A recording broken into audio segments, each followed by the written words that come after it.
When you come into the world, we take on the identity of those who are more powerful than us. What we're looking for is a kind of person who is looking for meaning. What's the meaning of life? Why am I here? Well, hello and welcome again to the Sunday Conversation. I'm Alan Masters. I woke up this morning and I felt very, very happy. I don't know why. Just woke up happy. I do that a lot. There are days that I wake up not so happy, that I just wake up in kind of a state of unconsciousness. But today I woke up full of gratitude. And I got up and I took a shower, and knowing that I still don't know what I'm going to talk about. And it's really funny. I said last week, I'm waiting for my 2 words, God. Sometimes it's just 2 simple little words that all of a sudden it just conjures up all kinds of, I was going to say thought, but really meaning. And it seems like, I said to somebody, or maybe I said it on the talk, that God gives me 2 words and I have to take those 2 words like his 2 cents, and I have to try and figure out a way to make a profit with them.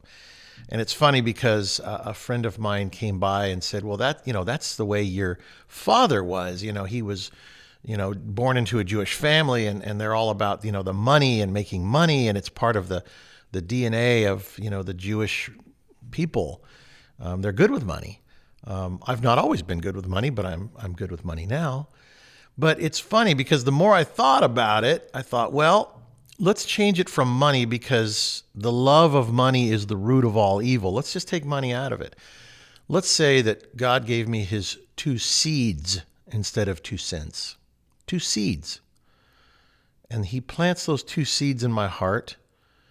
And then I have to nurture those 2 seeds. I have to love them the same way that if a chicken gives an egg and it wants to have the baby chick, it has to sit on it and it has to turn it and it has to keep it warm so that the egg can turn into a chicken. Same way with these 2 seeds that God puts in my heart. I talked about it like it was money. I can turn 2 cents into $2 and then continue on that path. But if I look at it differently, like a farmer, if I only got 2 seeds, God's 2 seeds, how can I make sure that I make the best of those 2 seeds? I can nurture them. I can love them. I can accept them. I can appreciate them. And I think that's where I'm at in my life. I've finally woken up from my 60-year slumber. I've been asleep. I've been walking through life almost like a robot. And when I say that, it's because, robot have these actions that are, look human, but really they aren't human. They're robotic. They're controlled. They're programmed. There's a programmer programming the robot to look like a human. And then one day you wake up. So I feel like I have woken up. I feel such gratitude in my heart that I'm only looking for God's 2 cents, God's 2 seeds. I have a big garden, and all I want is 2 seeds. And from those 2 seeds, if I nurture them and I bring them to fruition, they will issue forth fruit that have more seeds in them. So in our lives, we have a lot of these relationships that came from those 2 seeds. We've nurtured relationships. Sometimes we've trampled on them, and actually they still made it. And they issued forth seeds, which gave us more fruit and more garden that we have to continue to nurture. In this case, the 2 seeds can be children. It can be, a wife, and for me, and children and grandchildren. And I look at my life and I think to myself, well, I was asleep, but luckily I had a good father But my father never wanted me to be a Roybot or a robot. So he set me out into the world and he said, go out into the world. And he gave me a little gentle push and he said, and see what you can do. Take these two seeds with you, wisdom and insight. And he put them in my pocket and he shoved me out the door and said, go do your thing. Go do what you love. Follow your heart. And he always let me come back home when times got tough. And he was there with welcome arms. Sometimes he'd be grimacing a little bit like, what have you gotten yourself into? But he was always there. Same way we should always be there for our children, because they're going to get in trouble. They're going to make mistakes. They're going to be unwise. But if you keep in your heart those two seeds and nurture them, insight and wisdom, they'll grow inside your heart. So today I was thinking, what am I going to talk about, Lord? The same thing I do every week. But the difference is this time I had gratitude. I was happy. I didn't feel reluctant. I didn't feel like, oh, here I go again. I have no idea what the hell I'm going to talk about. And why am I having to do this? And all these little doubtful thoughts that roll around inside of my mechanical brain. It's designed to feed me doubts and all this, designed by the dark side, the downloaded insanity of the world, because I've spent 60 years out in the world. So through the programming of my robotic Alan, it keeps on spitting out doubt,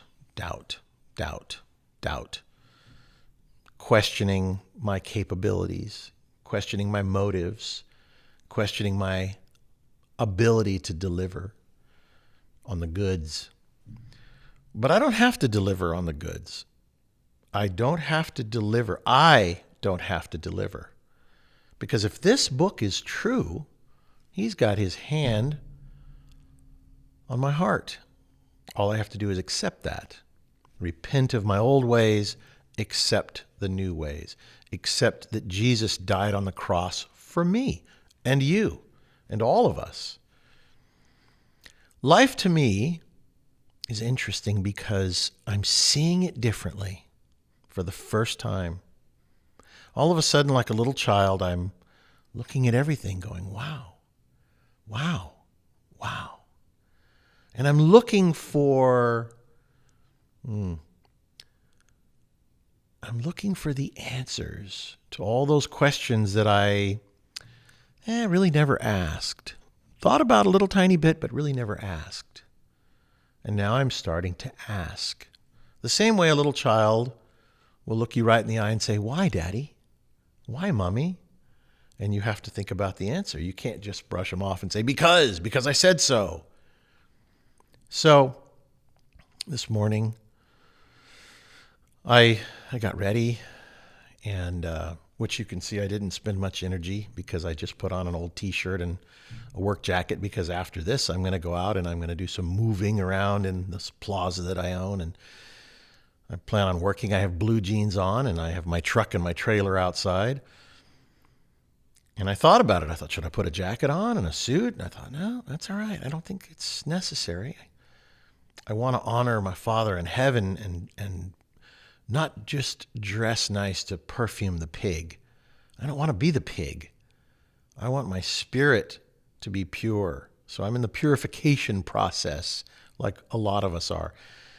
But I look at life so differently because my wife was on the phone with a friend of ours, a lady that was a teacher at the school Brighton Academy that my father started 35 years ago or so. And it's right now being run by another group that we just had to step away because my father was not able to deal with all of it in his old age. So he said, you guys run it for a while. And so the school we're helping the school. The property is ours, the foundations, and they're doing a great job. And so while that's going on, I'm watching. None of my children are there. None of my grandkids are there quite yet. My daughter was a teacher there. But I want to help that school because I think it's important, because what we teach our kids and who teaches our kids is of the utmost importance. I think this 2021 is going to be the year of homeschooling. I think you watch and you'll see, or private schooling. But I digress. My wife was on a call with one of the teachers that taught my children. My children are 32 down to today, 21. Happy birthday, Christian. Christian is 21. And this teacher, I think she taught all my children through the years, but her name is Anna Mentor, who I love.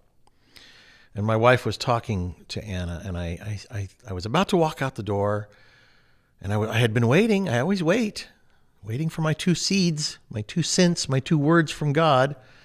And I thought, oh, maybe Anna can be that messenger.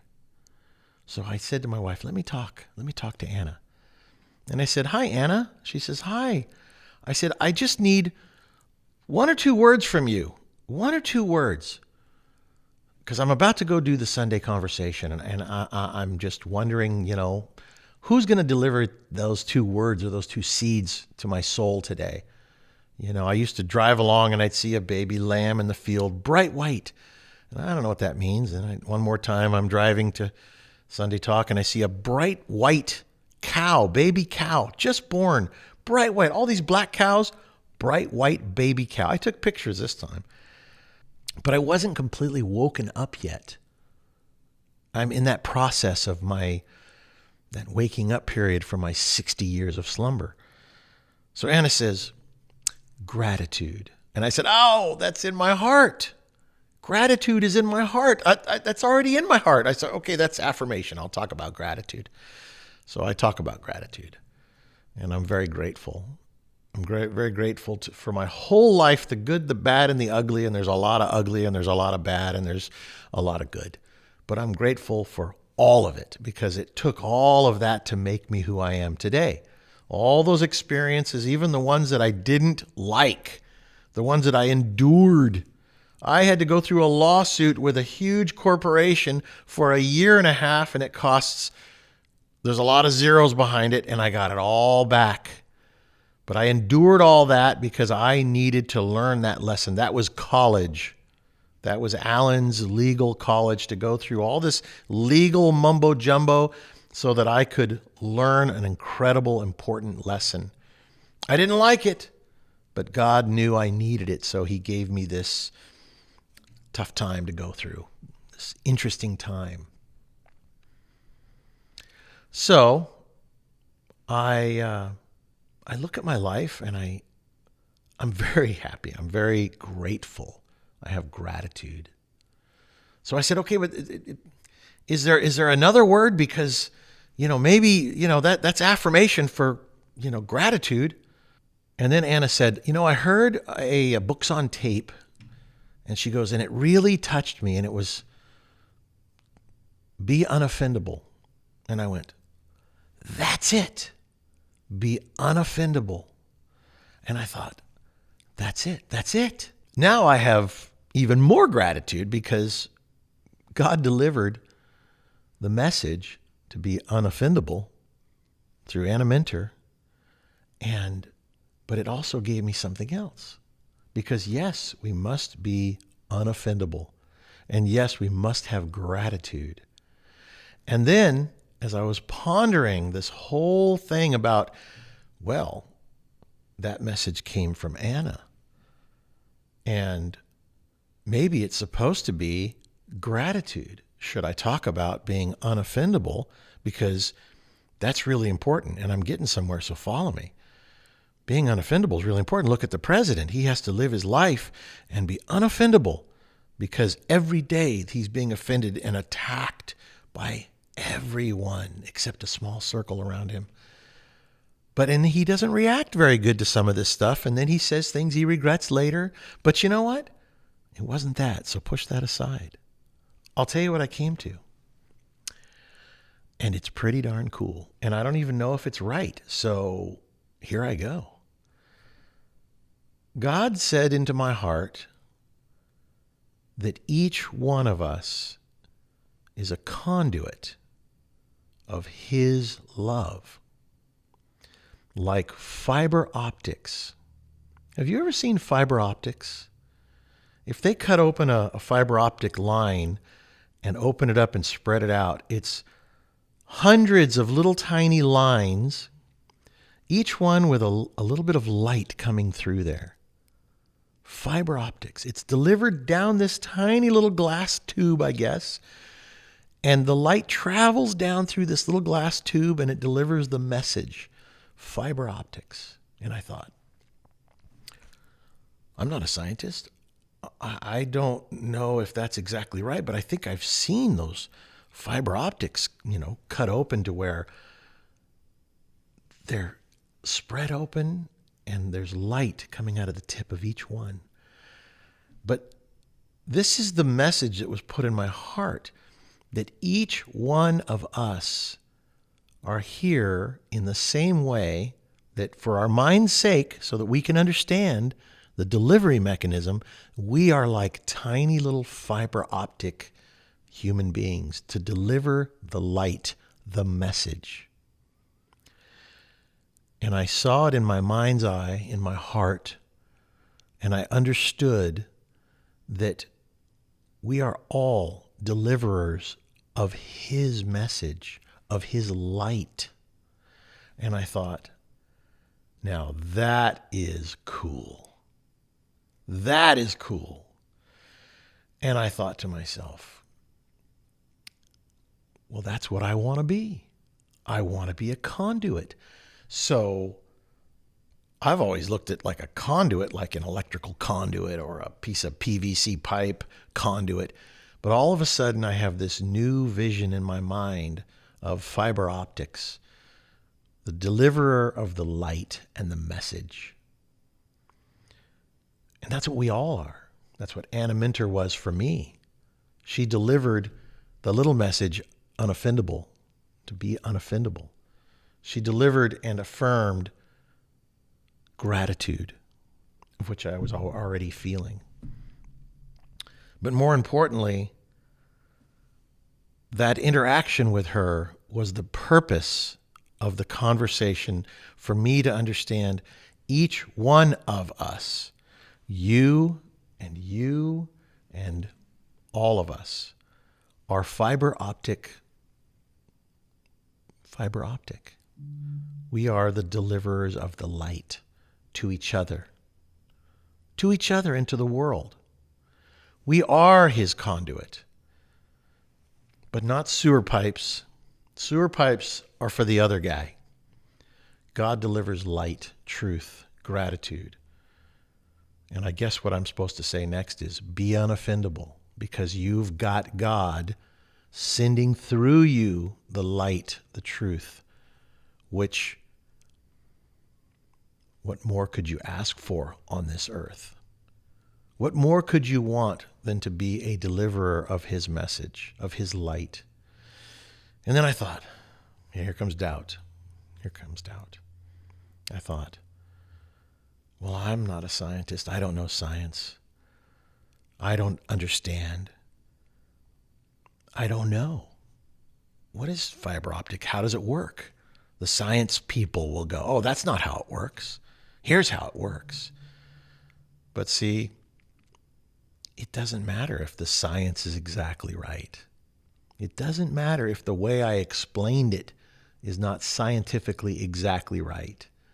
If it touched you in the way that fiber optics delivers high speed, the highest speed delivery mechanism in man's world, fiber optics, well, God gave me the understanding that the highest speed of delivery of His message is like light. It's faster than light, the speed of light. It's the speed of God. You know what they say when somebody is, well, I said it to somebody the other day. Their father passed away, and I said Godspeed with a little prayer hands. Well, Godspeed is faster than the speed of light. But it's an interesting thing. We say these things, Godspeed. Well, Godspeed is fast. Fiber optics is fast. Delivering it through light is good. That's what I want to do. So then we come back to my friend Anna Minter, who delivered a little message into my heart: be unoffendable.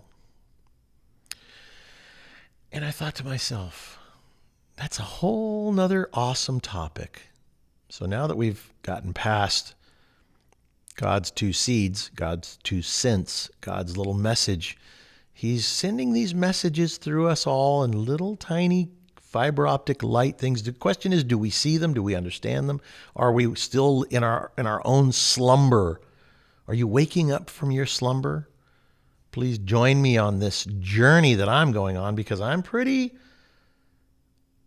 transparent, because I pretty much say it the way it is. I don't know any other way right now. I don't know any other way but to listen to my Father in my heart, my Father in heaven, and also to listen to what my Father's taught me my whole life, my dad, Roy Masters.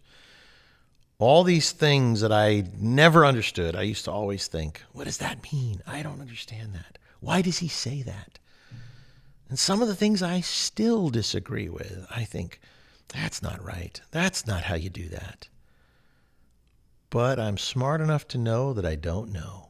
So, like my whole life, I put it on a shelf, keep it in my thought bubble, and I'll wait and see until someday that little pop and the answer will come down.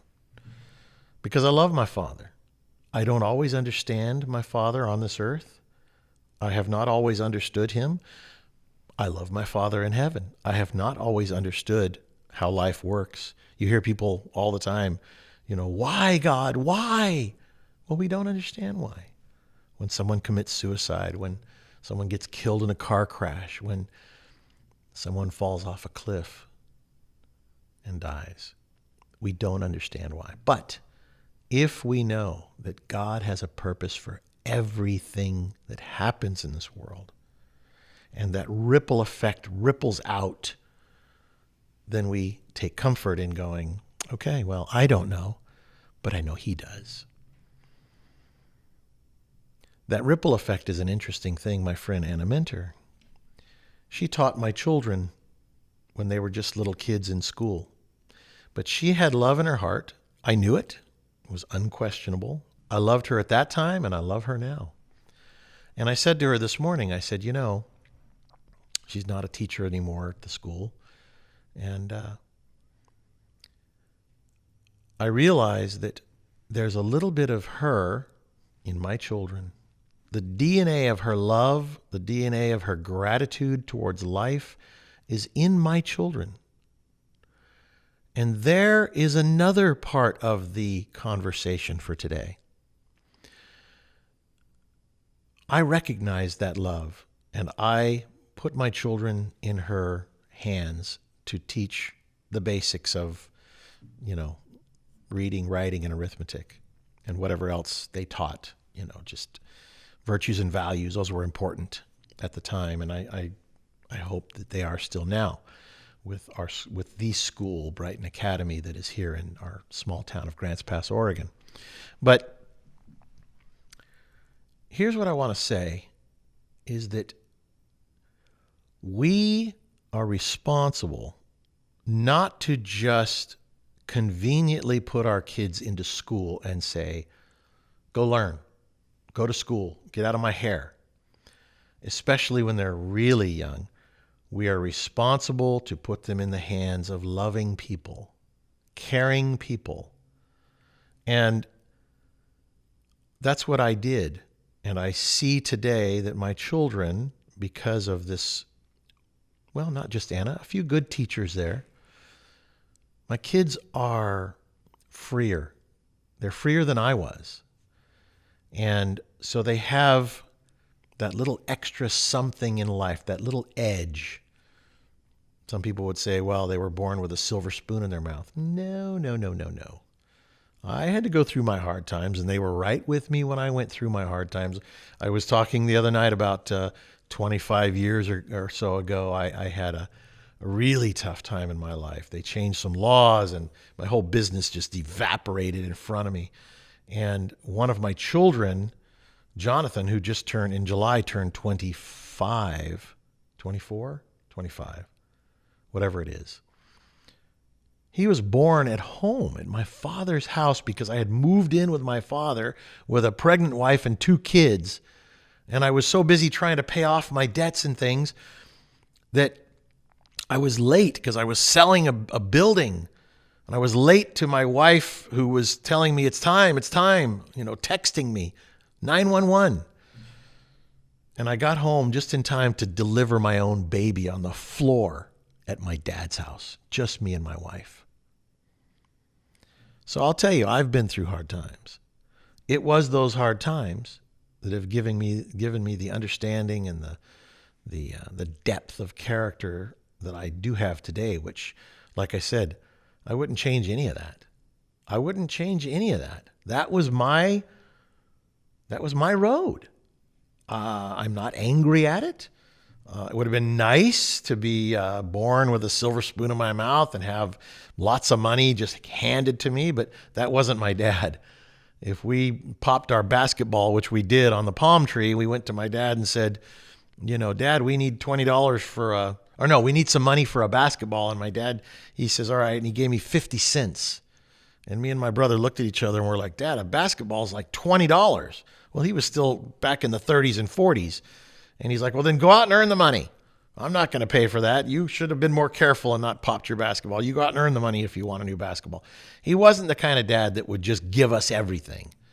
That wasn't his style. When I wanted a car, he said, you go up and down the street and mow yards or wash cars or whatever it is and save some money. And so I did. I went up and down the street and washed cars and cleaned cars, and that turned into something, oddly enough. That little thing turned into something, washing cars, cleaning cars. Everything has a purpose in your life. You don't know what it is until you look back in life and go, wow, that really did have a purpose. A much bigger purpose than I even could have possibly imagined. So I look at the schools today. I look at the schools when I was in school. And they're just like little mini concentration camps for kids. Keep them in line. Don't let them step out of line. Don't let them speak up. Sit down. Be quiet. Don't speak until spoken to. That type of a thing.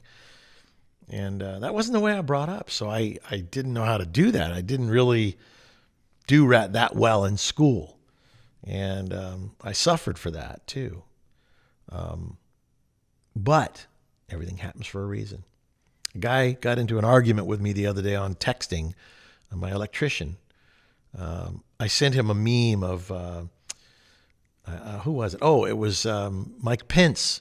It was a meme and it said something to the effect of, I'll botch it. I should look at it, but I won't. It said, the only man in the world that has ever won an argument with a woman because of the debate with Kamala Harris. So I sent that to him. I didn't know that he wasn't a intelligent human being. I thought he was. And boy, what came back was kind of interesting. It was like, you rich people, see, there you go. There's a judgment. You rich white people, I wish you guys had more of this, that, and the other. And it was like this big, long thing. And it was like, wow. I showed it to my wife and she did the same thing. She goes, wow, who knew?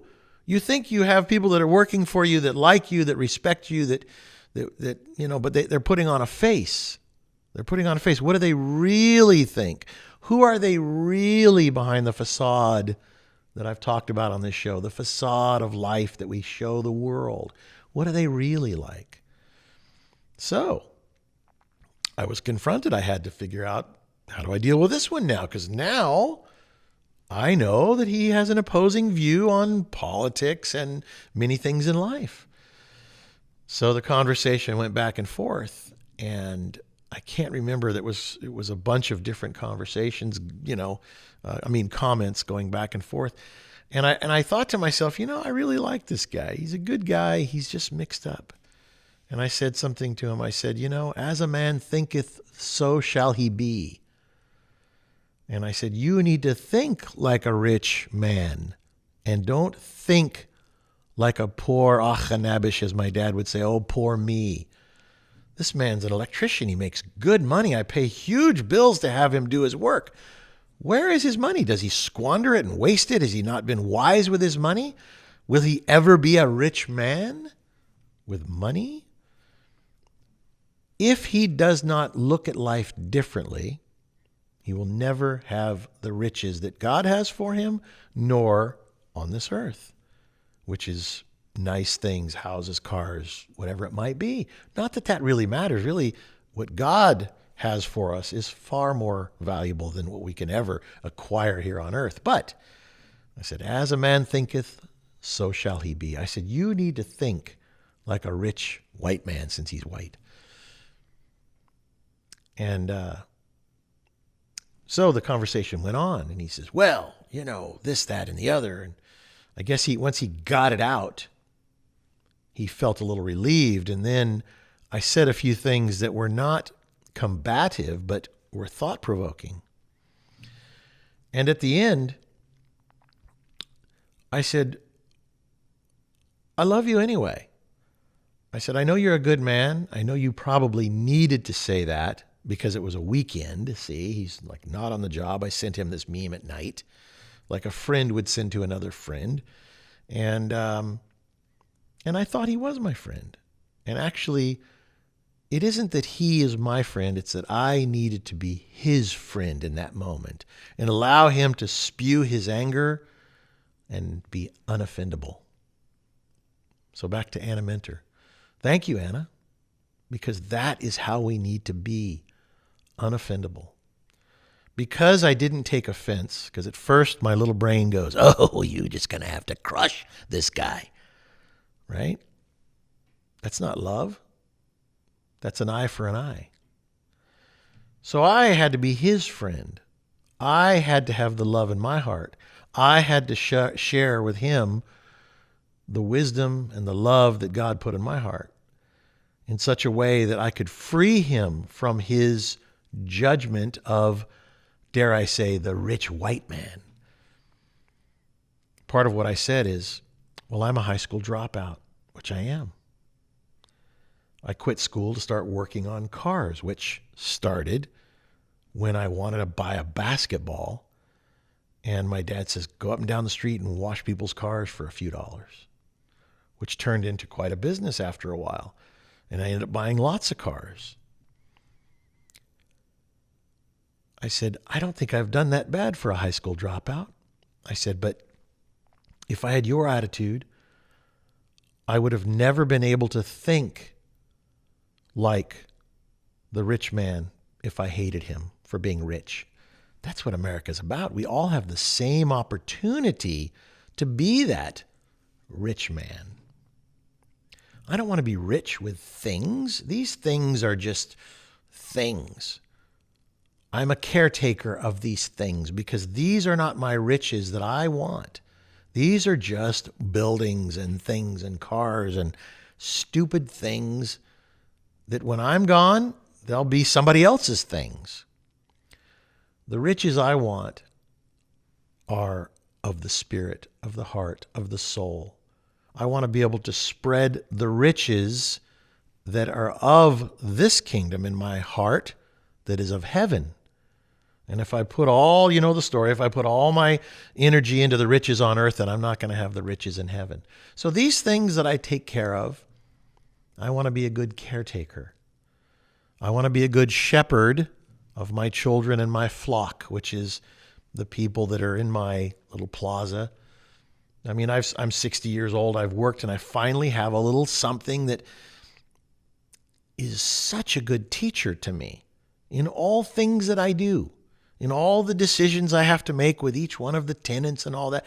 Business is a teacher. It is not a tool to get rich. It's a teacher to teach you how to have the riches of the heart, of the spirit, to open up your conscience and to be a servant.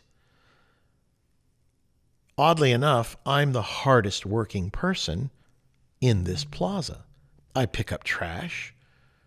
I pick up the jackhammer and jackhammer the concrete floor to get to the plumbing, stick my arm in the tube and pull out the junk. I fix the broken pipes that are under the concrete for the irrigation system. I have to do all these things. They're a teacher to me. Patience. To not be offendable. Because people say things all the time that are offensive. I have to be unoffendable.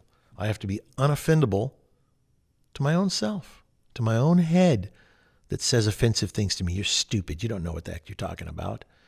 What is fiber optics? How do you know what fiber optics are? I don't. But you know what? I don't care. I'll just convey the message. I'll deliver the light. It's up to you to discern what that is. What does it mean to you? What does it mean to you? My dad did not want me to be a robot. He did not want me to be a Roybot. He does not want you to be a robot or Roybot or any bot. He wants you to be a clear-thinking, self-motivating individual. Clear-thinking, self-motivating individual. All right, let's just look at this for a minute. We live, I think it's a song, in a land of confusion. Phil Collins, I'll bet. And we all are looking for the answers. We're all looking for someone to give us the answers. I think I talked about this last week. What do you think, Jimmy? What do you think, Johnny? What do you think, Alan? What do you think? I'm like, well, what do you think? I've always thought to myself when my buddies would say, what do you think? I always smile because I know I need to put them back on themselves. What do you think? What do you think? That's what's important here. Where do you go? Where do you go for your information? Do you go to your buddies? Then you become the collective soul of the 5 people you spend the most time with. That isn't the collective soul I want. I want to be part of his collective soul. Not my buddies that are just buddies that are supportive of me no matter what I do. I'll support you no matter what you do. I got your back. I appreciate that. I do appreciate that. But if I'm not careful, I become a buddy bot. And they are buddy bots. Roybots. Buddy bots. Whatever you want to call these bots. I don't want to think, what does my dad think? What would my dad do? Because again, I'm not thinking correctly. In prayer, that kind of a thinking, what shall I do, Lord? What shall I do, Lord? Isn't that really the way we should ask? And isn't that who we should be asking instead of our buddies? What do you think? Yeah. I've started doing that more and more as I'm coming out of my slumber. 60-year slumber. I'm waking up and I'm realizing that all the answers are contained in the little tiny fiber optic line that can deliver such fast speed of light and truth, and it comes straight from God, straight from heaven, and it is a knowing that doesn't have words. We've all heard my dad say the wordless word, right? The wordless word doesn't have words. It's knowing. So I know that I've got to be unoffendable. Because if I get offended, then I go into monkey mode. Monkey brain, as my father has called it so many times. And listen, I love what foundation my dad has laid for all of us. I love it. I love the foundation that this book represents and has laid for us. But every day, every waken and even asleep moment of your life, you must be ready. You must stand ready. You must sleep ready. You must be ready to hear in your heart's mind, I was going to say, but in your heart, in your soul, you must hear God's commandments to us. He puts them in there without words, just knowing. I watched the movie about Abraham Lincoln last night actually. And I watched, it was about when Abraham Lincoln freed the slaves and the gnashing of teeth from the left to the right of the people in there that were going to vote to make the slaves free. And I watched all of the movement on the left and all the movement on the right and how people were trying to manipulate. And it was so interesting. It was so much like it is today. The same type of thing is going on. But this time, humanity is going to be the slaves, not the blacks, not the Latinos, not the whites. Everyone, if we're not careful, will live in a communist country and world. But Abraham Lincoln, unoffendable. You watch this movie, this guy that did the job playing Abraham Lincoln did a great job. You watch this movie, and when somebody, and it's a Steven Spielberg movie, which is amazing because he's a hardcore idiot. But he makes some great movies. Isn't it funny that he is a left-leaning, hardcore liberal, yet God can use him to make this movie to deliver you and me a message how Abraham Lincoln was unoffendable, strength of character, long-suffering, and he conveyed it so well in that movie. Anyway, God doesn't use perfect people to deliver his message. God uses imperfect people to deliver his perfect message. That's the point, even with Donald Trump. Imperfect man delivering perfect message.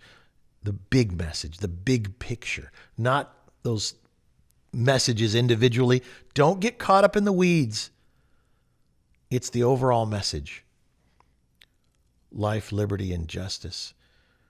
Protecting babies, because the left will allow you to kill a baby right up until the moment it's born, which is evil, pure evil. Point is, don't get caught up in the weeds. Donald Trump, an imperfect man, doing some of God's perfect work. But in this movie about Abraham Lincoln, I saw some things I really never quite grasped. But what I realize is that this was a troubled man. You could see it on his face when you see portraits of him. He had a lot of pain. One of his children died while he was president.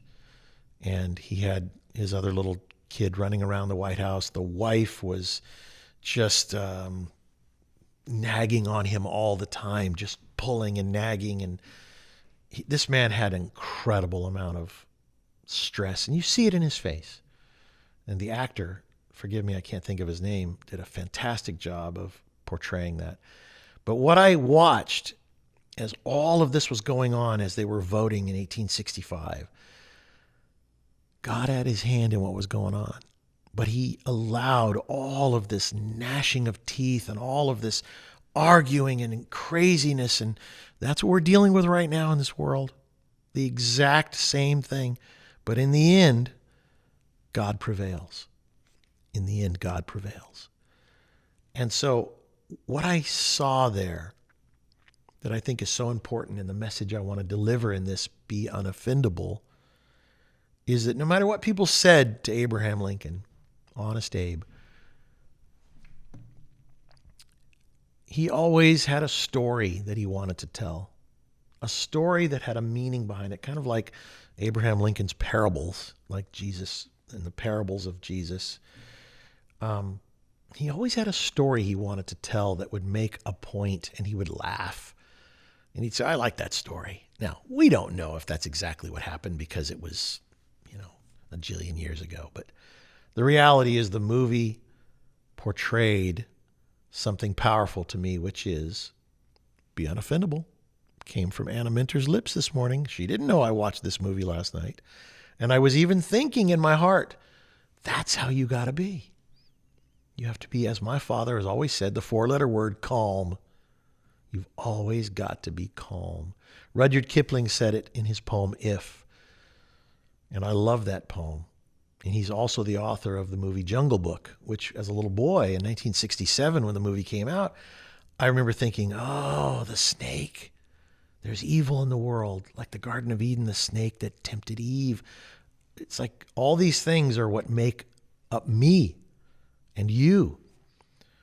But this whole thing that I was supposed to learn last night was learn how to be calm, calmer yet, be unoffendable, find your courage, be the man God wants you to be. That's your destiny, not who you try to be and who you want to be. I want to be like The Rock. Well, we see The Rock has lost 20 million fans because of his support of Joe Biden and the rest. That's wow. But I learned through watching the struggle, the men that were struggling to vote yay or nay, the struggle that they went through. And I thought to myself, that's all of us. A lot of us live in fear. We know, they knew that slavery was wrong. We know today slavery is wrong. Why would we want to put ourselves into slavery? Why would we want to put ourselves into slavery? We know it's wrong. And I think about the Democrats that have been sleeping their slumber. They need to wake up. They need to recognize this. That struggle is on right now. Who do you vote for? Biden or Trump? They're on the fence. They don't know. They know that Trump represents what Christianity represents, which is life, liberty, justice. What do these other people represent? What is it they want to give you? And that's the problem. It's what they want to give you and enslave you with that gift of taking care of all your needs. No. God says, by the sweat off your brow shall you earn your bread. Idle hands of the devil's workshop. So, I speak, I guess, to those who have been caught up in the weeds of resenting Donald Trump, the imperfect man, because we're all imperfect. He who is without sin cast the first stone. We're all imperfect. We have all sinned. We have all transgressed. We have all been dummies, big dummies, but we all get a chance to wake up and find our courage and decide for ourselves, clear thinking, self-motivating individuals, decide for ourselves what will make this world a better place, the left or the right, these two or these two. And I watched how, as they were doing the count in the movie of the votes, yay, nay, nay, nay, yay, nay, yay, yay, yay, nay, back and forth into where you couldn't kind of keep count. What's it going to be? Well, we know what the answer is because we know history, but it was this close to where blacks would still be slaves. Women would not be able to vote. I mean, all these things that because of this one man's courage, character, inability to be offended, be unoffendable, listening to his heart, listening to his Father in heaven. Our founding fathers were God-loving, God-fearing men. And they put together a beautiful constitution. And when that was going on, can you imagine how difficult that must have been? It had not been done before. They had to, with guidance from their Father in heaven in their hearts, determine how to create the Constitution of this United States. And guys like Abraham Lincoln and George Washington and these founding fathers, these original presidents, they didn't know what to do. They probably got up every morning the way I get up to come and do the Sunday conversation going, I don't know what to do. Father, show me what to do. Please help me to do the right thing. And even the way I think to myself, Put your wisdom in my heart. It's already there. It's up to me to lean into it. Be unoffendable. Have gratitude for even having the life and the voice to be able to speak the words. Connect to the light, the fiber optic connection to your Father in heaven that we all have. It's not one big tube of light. It's many thousands of little, and billions at this point, little tubes of light, each one of us being a little conduit of the light from the Father in heaven. And we're supposed to share that with each other. So thanks to Anna Minter. This was her message today, because she put in me part of the message. Be unoffendable. It's not easy, but if it was easy, it wouldn't be really worth it. God creates these difficulties for us to overcome, to make a choice. And every day you must choose God. You must choose good. You must reach for the light. You are a conduit of His light. Be that conduit. Accept your job in this world.